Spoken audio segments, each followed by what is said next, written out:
ഒരു 10-20 കൊല്ലം മുമ്പ് സിറാജുൽ ഹുദ തുടങ്ങിയ കാലത്ത് ഞാൻ അവിടെ ഒരു ചെറിയ വീട്ടിൽ ഇങ്ങനെ ഇരിക്കുമ്പോ, അന്ന് ബിൽഡിങ്ങുകളായിട്ടില്ല, പള്ളിയായിട്ടില്ല, ഒന്നും ആയിട്ടില്ല, ഒരു ചെറിയ വീടുണ്ട്. ആ വീട്ടിലിങ്ങനെ ഇരിക്കുമ്പോ ഒരു സാധു മനുഷ്യൻ വന്നിട്ട് എന്നോട് പറഞ്ഞു, എന്റെ ചെറുപ്പക്കാരെ, നിങ്ങൾ ചിന്തിക്കാനാണ് ഞാനിത് പറയുന്നത്.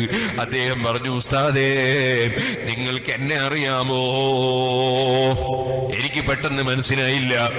എനിക്ക് അദ്ദേഹത്തിന്റെ പേര് പറഞ്ഞു തന്നു. എന്നിട്ട് പറഞ്ഞു, നിങ്ങൾ ഓതിപ്പടിച്ച പുല്ലൂക്കരയിലാണ് ഞാൻ. എന്നിട്ട് പേര് പറഞ്ഞു തന്നപ്പോ അതാ എനിക്ക് അദ്ദേഹത്തെ ഓർമ്മ വന്നു. അദ്ദേഹത്തിന്റെ വീട്ടിൽ ഞാൻ അദ്ദേഹത്തിന്റെ ഗൃഹപ്രവേശനത്തിന് പോയിട്ടുണ്ട് എന്റെ ഉസ്താദിന്റെ കൂടെ.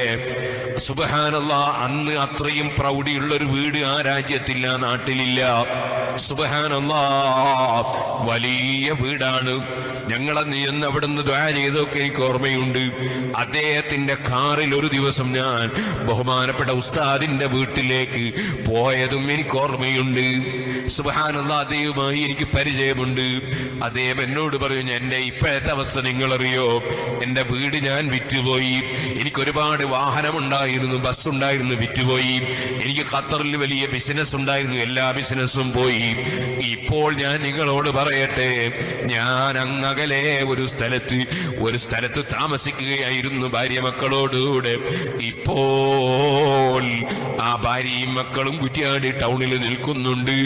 എന്റെ വീട്ടിലുള്ള അതാ കട്ടിലും, ചെറിയ കട്ടിലും, അതുപോലെ തുടങ്ങിയിട്ടുള്ള വസ്തുക്കളും പായയും പുതപ്പുമൊക്കെ അതാ ഒരു വണ്ടിയിലുണ്ട്. തൽക്കാലം അതൊന്ന് എനിക്ക് ഇറക്കി വെക്കാൻ നിങ്ങളൊരു സ്ഥലം സൗകര്യം ചെയ്യുമോ? ഞാനിത് കേട്ടപ്പോൾ അന്താളിച്ചു പോയി. ഞാനിങ്ങനെ ചോദിച്ചു, എന്താണ് ഇങ്ങനെ സംഭവിക്കാൻ കാരണം? സുബ്ഹാനല്ലാഹ്, പലതിനും പല നിമിത്തമുണ്ടാകുമല്ലോ. സുബ്ഹാനല്ലാഹ്, ഞാൻ അദ്ദേഹത്തിന് തൽക്കാലം ഒരു സൗകര്യം ചെയ്ത് കൊടുത്തിട്ട് അദ്ദേഹത്തിന്റെ കുടുംബത്തിൽ ആരുണ്ടെന്ന് അന്വേഷിച്ചു. ഉമ്മയുണ്ടെന്നറിഞ്ഞു. ഞാൻ ഉമ്മയുടെ സമീപത്തൊരാളെ പറഞ്ഞയച്ചു. എന്താണ്? സുബ്ഹാനല്ലാഹ്, നല്ല പ്രൗഢിയുള്ള വീട്ടില് താമസിക്കുമ്പോ ഉമ്മാനോട് എന്തോ അതബ് കേട് പറഞ്ഞുപോയി.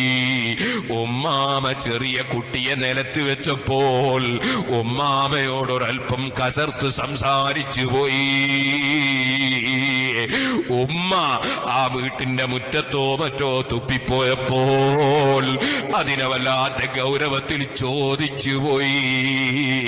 ഇങ്ങനെ ഒരു സംഭവം നടന്നുവെന്ന് ഞാൻ അദ്ദേഹത്തിൽ നിന്ന് മനസ്സിലാക്കിയപ്പോ ഞാൻ എന്റെ ഒരു സ്നേഹിതനെ ഉമ്മാന്റെ സമീപത്തേക്ക് പറഞ്ഞേച്ചിട്ട് ഉമ്മാനോട് പൊരുത്തപ്പെട്ടു കൊടുക്കാൻ ആവശ്യപ്പെട്ടു.